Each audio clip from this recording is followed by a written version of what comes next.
Okay, usually I like to film outside, but today my neighbor's working on his house outside and I was not looking for an in-person audience as I filmed this video. So here we are inside and I have finished reading the adventures of Tom Sawyer. And I really like this copy that I have. It's got little acorns and leaves on the front. This is the International Library edition, I think. International Collector's Library edition of the book. I thrifted this, and there's a lot of these, like whenever I was looking up places like Thrift Books or World of Books that you could get if you're interested. I liked this book. I thought it was okay. Things that I enjoyed about it was I really liked Tom's imagination and sense of adventure. It was interesting reading a book that was set in this time period where it was clearly a very different world than what we live in now. People were very superstitious. Not to say that people aren't superstitious now, but there was a lot of beliefs. They seem to tie spiritual beliefs into things where maybe we would not see a correlation. Like there was ideas about if you had a wart, you needed to like bury a cat or something and that would make the wart go away, or if you had a marble that was missing, you had to throw your other marble away and say a certain phrase and it would find the other marble. A lot of very superstitious stuff. It was also very racist, I must say. Reading this book, I did notice that. I felt like the book captured the spirit of childhood in many ways. How the kids were and the way that they kind of all ran around together and stuff. And one story in particular that I really liked, probably my favorite part of the book, was at the beginning. And I'd read this for school before, just this one little chapter, and I actually didn't remember exactly what it was from, but then whenever I was reading it, I recognized it. But it's the story of Tom whitewashing the fence. And so he has to whitewash this fence, and another kid comes up who's gonna go swimming, and he's kind of teasing Tom about the fact that he has to work while he gets to play. And as he's teasing him about it, Tom makes the comment to him, "What do you call work?" And he says, "Well, ain't that work?" And he says, "Maybe it is, maybe it isn't. All I know is it suits Tom Sawyer." And he goes, "Oh, come on now, you don't mean to let on that you like it." And Tom says, "Like it? Well, I don't see why I oughtn't to like it. Does a boy get a chance to whitewash a fence every day?" That put the thing in a new light. And so this whole perspective shift that he does of saying, well, I get to paint this fence and you're not able to, you have to go swimming instead, changes everything for this kid. Now the kid's begging Tom to paint the fence. He agrees to let him have a turn. He makes him give him something, and more and more kids come through. Oh, he makes him give him his apple. He gives him his apple so that he can paint the fence. And all these other little boys start coming up, and they're all trying to barter what they'll give Tom in order to get a chance to paint the fence. Meanwhile, Tom obviously did not care for painting the fence in the first place. There's this quote, two quotes. He says, "In order to make a man or a boy covet a thing, it is only necessary to make the thing difficult to attain." I thought that was very true. And then he goes on to say, "Work consists of whatever a body is obliged to do, and play consists of whatever a body is not obliged to do." And he talks about how there's a lot of things that people would do, they would pay to do, but if you offered to pay them to do it, all of a sudden they wouldn't want to anymore, because then they feel like that's work.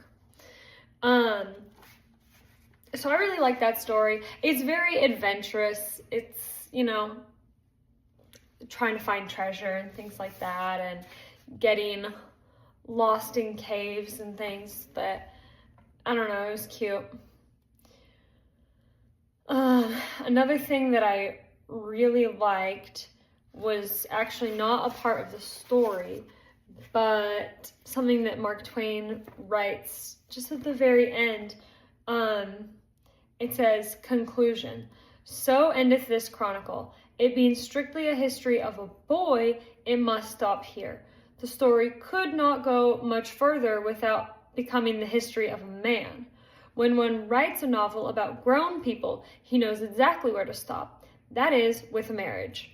But when he writes of juveniles, he must stop where he best can. And I thought about that, the fact that so many stories, I mean, the stories that a lot of us have heard about grown people do stop with marriage. It's about finding that person rather than having that person. And I think maybe the reason why is because it's easier for authors to write tension in the pursuit of finding somebody, and that tension is what keeps the story interesting. But a show that I think did a really good job of writing a married couple and still keeping them interesting was the show How I Met Your Mother, if you've ever watched that. Lily and Marshall are my favorite characters in that show, and their story doesn't revolve around the pursuit of a marriage partner. Although the show as a whole does, because it's all about Ted finding a wife. So let's see, let me read you what I wrote about that. So I did think it was very interesting when he said that. And so I said, why is that grown narratives always end with marriage? In many ways, marriage is the death of youth. You've graduated to full maturity and will soon become a parent, sacrificing your own youth for the eternal youth that lives on in posterity. But aren't there still adventures to be had? You hope there's less risk and danger ahead, but maybe there could still be an interesting story to tell. I do think that there could be an interesting story to tell. There's not one that comes to mind for me other than Lily and Marshall. And like I said, that show is based around somebody who is pursuing marriage.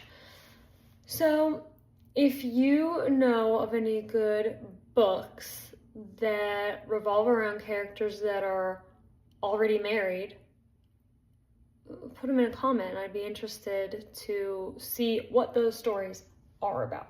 Because if you've been married, you know that there's still a lot of life left inside of a marriage. But in terms of youth, yes, your youth is basically over. I don't know. I feel like these days people are becoming really obsessed with youth. Maybe that's because of social media and people wanting to look younger. Like there's a competitiveness. But I actually think that the more we can let go of that idea and instead be grateful for age, enjoy age, the better off we'll be. Have you read Tom Sawyer? Do I recommend Tom Sawyer?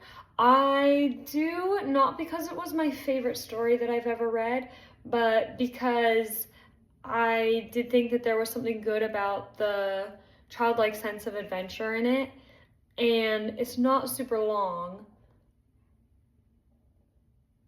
I thought it was an alright book, and I'm going to read Huckleberry Finn. I've got it on the shelf right over there. I'm going to read that soon. I haven't read it yet. But we'll see how that compares. It is interesting because we get to meet Huckleberry Finn in this book. I actually didn't know that. My friend's sister told me that they kind of go hand in hand, but you got to read this book first. And she totally ruined the ending for me about them finding the treasure. How lame is that? But so I knew that they were going to find the treasure at the end of Injun Joe. And how sad is it? Okay, I don't want to give any spoilers. Just read the book yourself. Let me know if you liked the book and what your thoughts are on my critique of it. Anyways, have a nice day.